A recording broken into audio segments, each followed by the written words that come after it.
war stories usually ask us to choose sides, heroes and villains, right and wrong. But Catch 22 does something far more unsettling. It asks us to laugh and then quietly wonder why we are laughing at all. Joseph Hiller didn't write a book about war as much as he wrote a book about the machinery of the war. The rules, the logic, the paperwork, the invisible system that traps ordinary people inside extraordinary madness.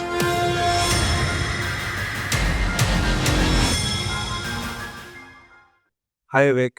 Hi, Ayal. So I was reading upon books on war, and I came across this classic, The Catch 22. And I remember you telling me it was one of your first reads ever. That's right. That's right. So, want to tell me about what you found the best thing about the book? Well, it was not really my first reads, but it was the book that sort of made me fall in love with reading. You know, the way the character evolves, the way the narration evolves, the way they played with words and they played with circumstances, the mastery of narration and imagery. But the first time I could see the power of words, the power of books, the power of writing, what it could do when you have multiple just to tell you, when you see a movie, a picture, or when you're seeing right now outside through your window, you see one sort of frame. There are multiple things happening in that frame. With the books like Casual do, there are multiple frames with multiple things happening in each frame, running parallelly in your head. And that was magical for me when I saw it the first time, when I read it for the first time. And that made me fall in love with the writing. And you see, it's a satire. Actually, it's a satire on war, but it's done in such a nuanced way, and such a clever way, and such a hilarious yet poignant and yet sad way. So the hilariousness, uh, poignantness, sadness, and is all encompassed in one sentence, in those sentences. So it affects all your senses at the same time. You don't know whether to laugh at it, weep at it, be sad at it, be contemplative at it at the same time. So that was the magic of Catch too, and that made me realize the power of writing, the power of reading, and what can be done with these words. Oh, that's good to know. And you did mention it's a grim tale, and yet it is so hilariously told. So, what do you think about that? Yeah, that's what I'm saying. That's the magic of the Reddit. That's the magic of the narrative. M- it's set in World War II. Yeah. Yeah, in an imaginary island of Pinosia, somewhere in Italy. And these are there is this American pilot called John Lucerian. He's the main protagonist. But see, again, the book you see, there's no main protagonist. He's one of the protagonists, and there are multiple people around him. All characters are main characters, and yet nobody's a hero. Nobody's a hero. Nobody takes away the cake. There's no hero and there's no villain here. Everybody is just caught in the circumstances. That's how it's shown.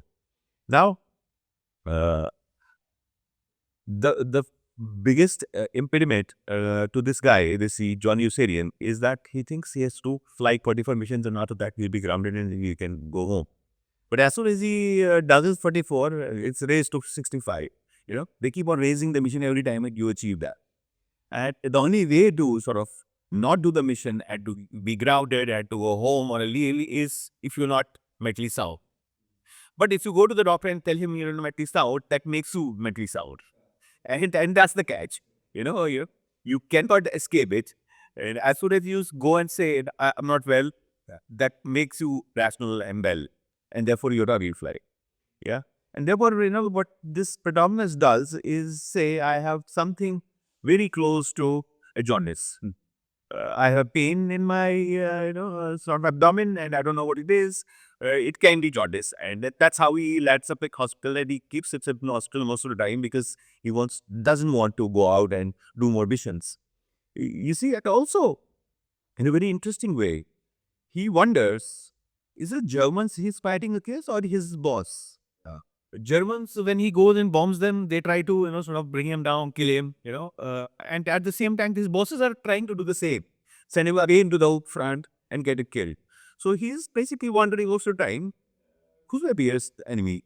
The Germans, who go to bomb and they try to defend themselves and then try to bring me down, or my bosses who sent me to get killed by Germans.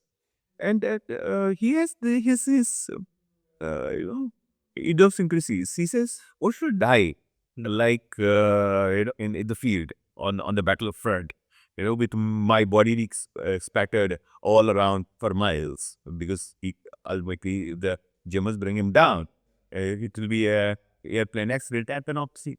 He thinks I can not be spread for miles. I die a dignified death in hospital. I've been nurses taking care of me. And that's better to die rather than on the battlefield. And that's his catch. He says, whosoever is trying to get me killed is my dearest enemies, irrespective of which side he is on. Yeah, that's one of the core messages of the book.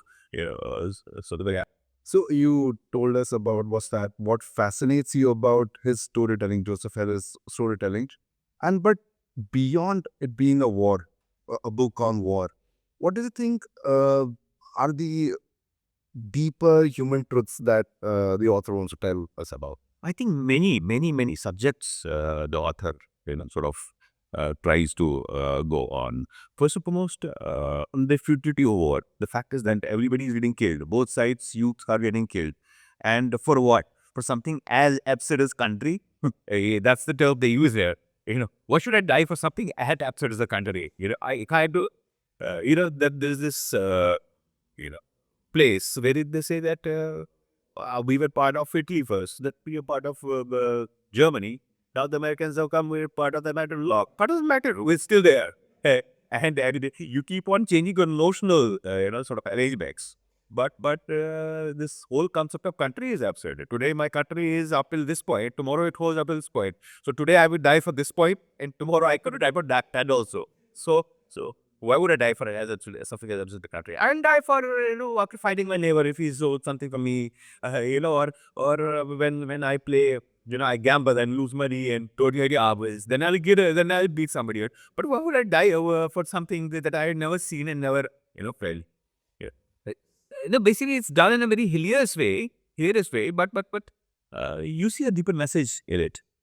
We have created these notions, we have created these concepts, which in reality don't exist, and yet we are ready to die for such concepts. And the concept of country, concept of religion, and God. Again, there is a great take on God that Joseph Heller or Rastafarian through Joseph Heller has. And he says that, what was in the mind of this great celestial being when he created Falgam or when he created Tooth Decay? Why would he do that? And why did he create pain? Man, okay, you say pain is an indication of something on the body. Why couldn't he put some neon bulb somewhere? Or, any foreman could have done it. Why couldn't this great celestial being having whole world at his feet do it? Yeah. So again, sort of the whole concepts that we have created and we keep them so important in our life and are ready to die and kill for it. Yeah. He questions all of these concepts. So this being a thing, how did you catch Banjitu? Like, was it through a interview or was it a recommendation from someone? No, obviously, I was in, I think high school or I was in college, first years of college. These were the time books. There were no chats and there were no social media. But we used to read and we used to go to libraries. At that point of time also, along with a few other books, these were very famous. Catherine, you had been famous ever since still be published. Okay. Yeah, and it was famous back then also. And many such books I would read, but this one caught my attention. And then for many years I had this touchstone. You read the book, if you like the book, then you can be my friend. So you might to test somebody's friendship, that this guy could talk to me and I get jealous somebody, I get vibe with somebody, you read the book. Yeah. Then you have to think about it. Hey, yeah. Because see, You don't want to be straitjacketed. I never wanted to be straitjacketed. I don't want my friends to be straitjacketed. Keeping the notional things so close and so important that they're not able to bend it. And this, when you read this irreverent book, casually too, it bends your all notions. It bets your all beliefs. It attacks every notion that you have kept hold. Very severed. There is this one interesting character in it, or Milo Binder. And now this guy is a capitalist, full capitalist. Though he is a mess in charge of, again, this unit in which Joseph is working, but he is a businessman actually. He buys, they say, he buys eggs in Sicily for 1 cent, sells it somewhere else for 4, buys it for 6, and then sells it for 5. Yeah, so making a profit ultimately of 4 cents.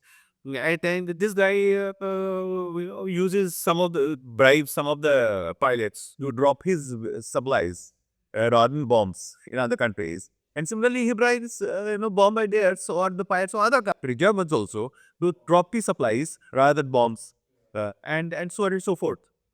Then ultimately, in a very funny way, they say that wherever you go, and his name, the character's name is Milo Binder. So the corporation is called M&M. To make it look, there are 2 people involved, though there's only one involved. M&M. Now, M&M is a syndicate, he says, and everybody's part of syndicate. See, the Germans are part of syndicate, the Americans are part of syndicate, Italians are, everybody who's fighting the war, all sides are part of the syndicate. Japanese are. So ultimately, they're showing how capitalists milk the system. Though people are fighting, young lives are getting killed, though capitalists are making money from all sides. Yeah.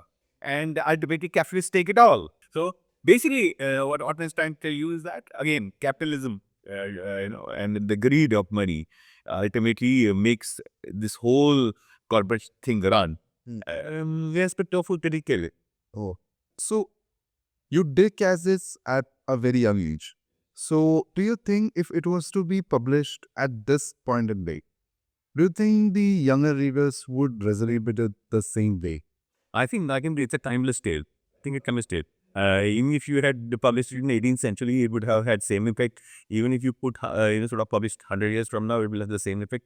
But people who are ready to think beyond straightjacketing notions that we have been brought up with, if you are ready to think beyond that, this is the book for you. This is the tale for you, irrespective of what time and what age. Yeah, this will be a timeless work always, in my opinion. That will be all for today, Vivek. Thank you.